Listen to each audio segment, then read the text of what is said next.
13 अगस्त 1972 रात के 12 बजे पाकिस्तान के रावलपिंडी शहर में एक भयानक तूफान आया हुआ था। आसमान में बिजली कड़क रही थी और बारिश इतनी तेज थी कि पास खड़ा आदमी भी दिखाई नहीं दे रहा था। लेकिन इस तूफान के बीच पाकिस्तान की सबसे safe jail Rawalpindi POW camp एकदम शांत थी। ऊंची दीवारें, उन पर कांटेदार तार और टॉवर्स पर मशीन गन्स के साथ खड़े गार्ड्स। यहाँ से भागना तो दूर, हिलना भी इम्पॉसिबल था। तभी सेल नंबर 4 के अंदर अंधेरे में कुछ हलचल हुई। 3 भारतीय पायलट जमीन पर आगे घिसट कर चल रहे थे। दिलीप पारुलकर ने धीरे से कहा, गहरी शोर मत करना, बाहर गार्ड बैठा है। तभी हरीश सिंह जी, जो तीसरे साथी थे, उनके पैरों में बहुत तेज दर्द हो रहा था, लेकिन उन्होंने अपनी चीख दबा ली। पारुलकर ने पूछा, हरीश तुम ठीक हो? हरीश ने कांपती आवाज में कहा, मैं ठीक हूँ सर, बस जल्दी चलो। तभी पारुलकर ने अपने सेल की पिछली दीवार की आखिरी ईंट को बाहर की तरफ धक्का दिया। ईंट बाहर गिरी, लेकिन तूफान के शोर में किसी को कुछ सुनाई नहीं दिया।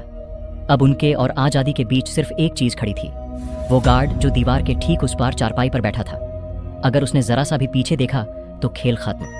तीनों को वहीं गोलियों से भून दिया जाएगा। क्या वो गार्ड उन्हें देख लेगा, या इन 3 इंडियन पायलट्स की किस्मत आज बदलने वाली थी?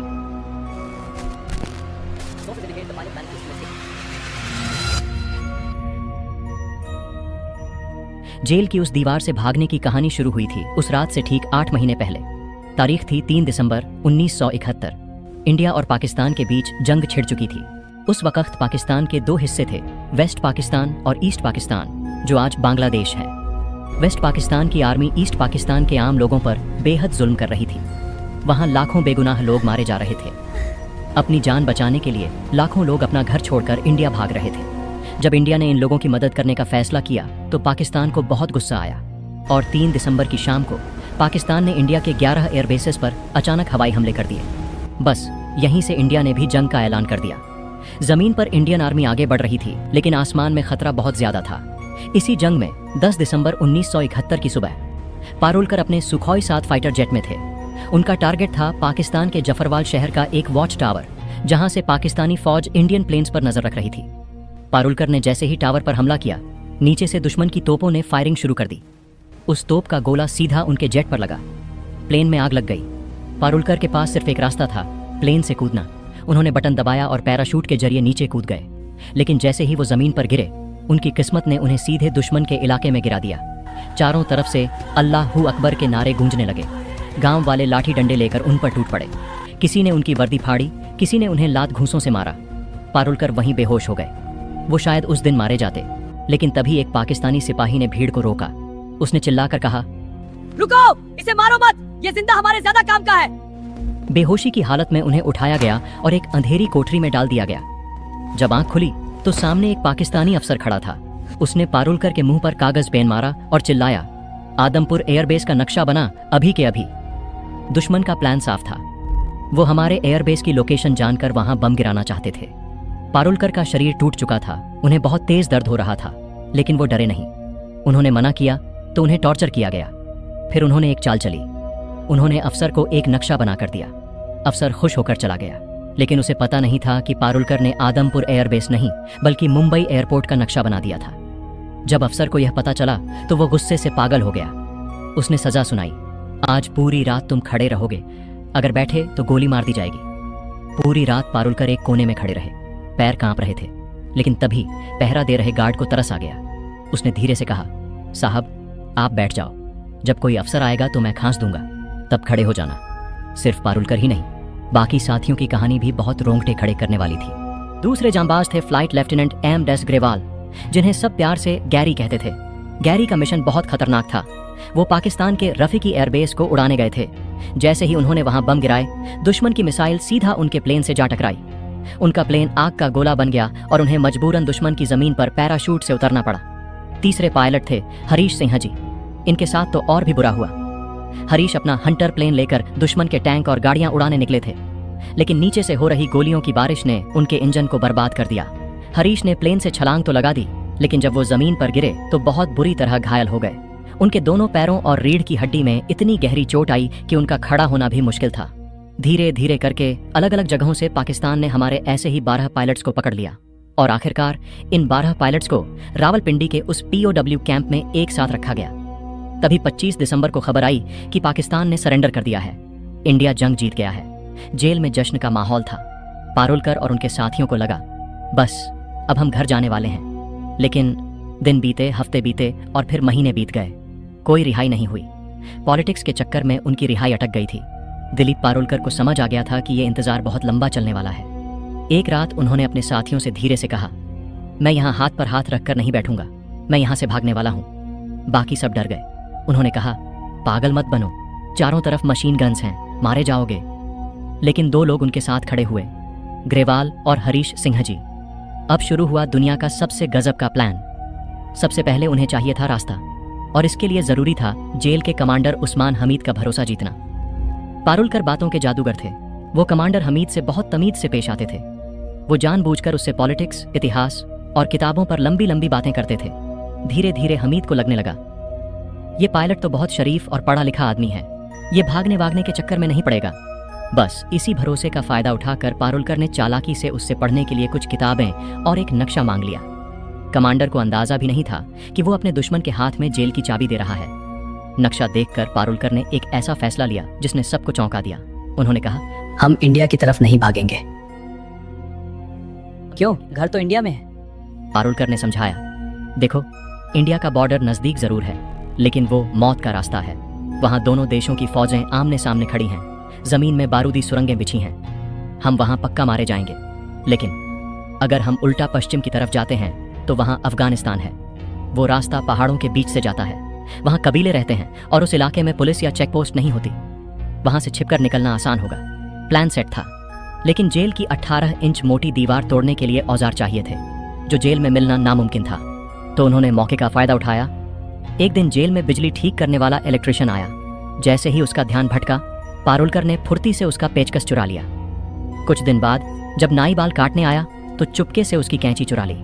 अब उनके पास दो चीज थी, एक चुराया हुआ पेचकस और एक कैंची। लेकिन दीवार तोड़ने के लिए सही जगह चाहिए थी, जो जेल की बाहरी दीवार के सबसे नजदीक हो।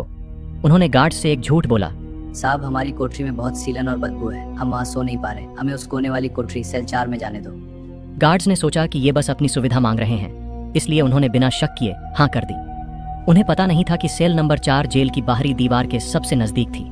अब शुरू हुआ खुदाई का काम। हर रात 12 बजे के बाद जब जेल शांत हो जाती, ग्रेवाल चुपचाप बेड के नीचे घुस जाते। वो उसी पेचकस से दीवार में धीरे धीरे एक छोटा सा छेद करने की कोशिश करते। लेकिन इस आवाज को छिपाना जरूरी था, इसलिए जैसे ही नीचे खुदाई शुरू होती, ऊपर बैठे हरीश सिंह जी और पारुलकर जोर जोर से खांसने लगते या फिर आपस में ऊंची आवाज में बातें करना शुरू कर देते, ताकि पहरेदारों को शक न हो। दीवार से जो मिट्टी निकलती थी उसे वो गत्ते के डिब्बों में भरकर बेड के नीचे छिपा देते।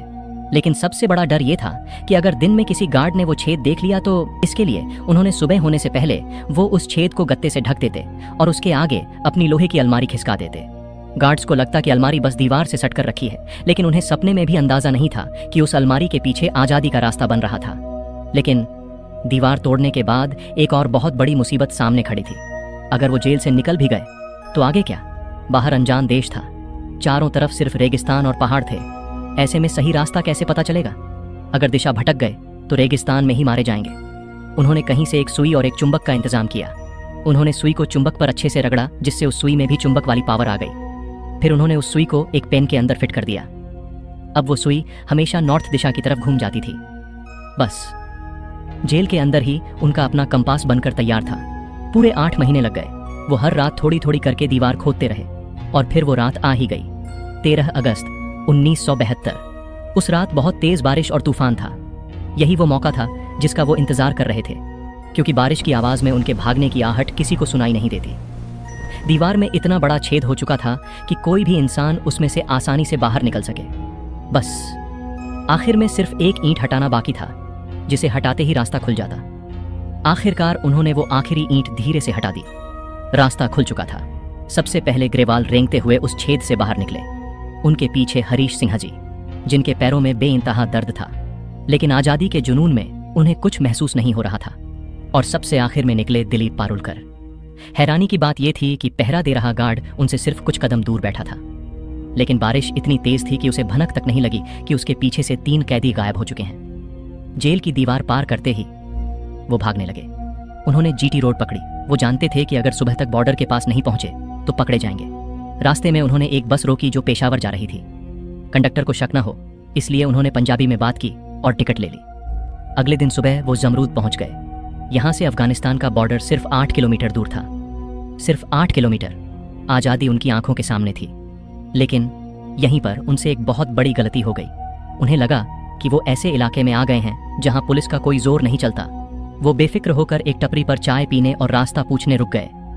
किस्मत देखिए, वो चाय की टपरी तहसीलदार के ऑफिस के बिल्कुल पास थी।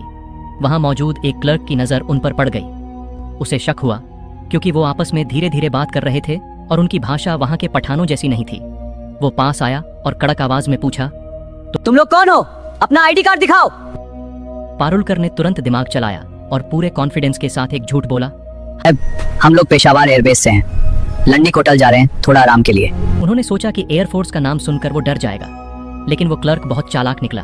उसने कहा, अगर एयरफोर्स से हो तो अपना वारंट या पास दिखाओ। अब वो फंस गए। उनके पास कोई आईडी कोई पास नहीं था।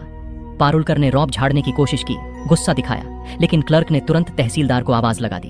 अगले ही पल चारों तरफ से पुलिस वाले और हथियारबंद गार्ड्स आ गए। उनकी बंदूकें सीधा पारुलकर और उनके साथियों की छाती पर तनी थीं। ग्रेवाल बहुत ताकतवर थे। उनका खून खौल उठा। वो लड़ने के लिए आगे बढ़ने ही वाले थे कि पारुलकर ने उनका हाथ पकड़ लिया। उन्होंने धीरे से कहा, नहीं गैरी, इनके पास बंदूकें हैं, हम मारे जाएंगे। उनके पास सरेंडर करने के अलावा कोई रास्ता नहीं था। सोचिए, 8 महीने की मेहनत, 18 इंच मोटी दीवार खोदना और मंजिल से सिर्फ 8 किलोमीटर पहले सब खत्म। उन्हें गिरफ्तार कर लिया गया और हथकड़ियां पहना दी गईं। जब उन्हें वापस रावलपिंडी जेल लाया गया तो जेल कमांडर उस्मान हमीद अपना सिर पकड़कर बैठ गया। वो यकीन ही नहीं कर पा रहा था कि जिस पढ़े लिखे पारुलकर पर उसने भरोसा किया था, उसी ने उसे धोखा दिया और जेल तोड़कर भाग निकला। इस भागने का असर बाकी साथियों पर भी पड़ा। जेल में बचे बाकी 9 पायलट्स पर पहरा बहुत सख्त कर दिया गया। जेलर को डर था कि कहीं कोई और न भाग जाए। उनसे कड़ी पूछताछ की गई, लेकिन किसी ने भी अपने साथियों का साथ नहीं छोड़ा। उनकी हिम्मत की खबर पूरी दुनिया में फैल गई। पाकिस्तान सरकार पर दबाव बढ़ने लगा और आखिरकार 1 दिसंबर 1972 को वो दिन आया। पाकिस्तान के राष्ट्रपति ने भारतीय POWs को रिहा करने का ऐलान कर दिया। सिर्फ पारुलकर, ग्रेवाल और हरीश ही नहीं, बल्कि वो सभी 12 पायलट्स एक साथ शान से सिर उठाए वाघा बॉर्डर पार करके अपने वतन, अपने घर इंडिया वापस आए। यह कहानी सिर्फ जेल से भागने की नहीं थी।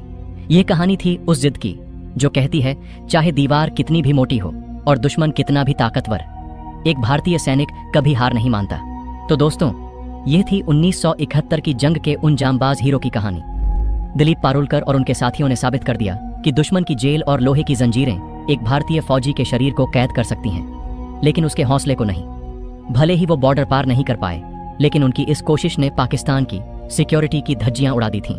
अगर आपको रियल हीरोज की यह अनसुनी कहानी पसंद आई तो वीडियो को लाइक जरूर करें। इसे अपने दोस्तों के साथ शेयर करें ताकि हर भारतीय को इस बहादुरी के बारे में पता चले।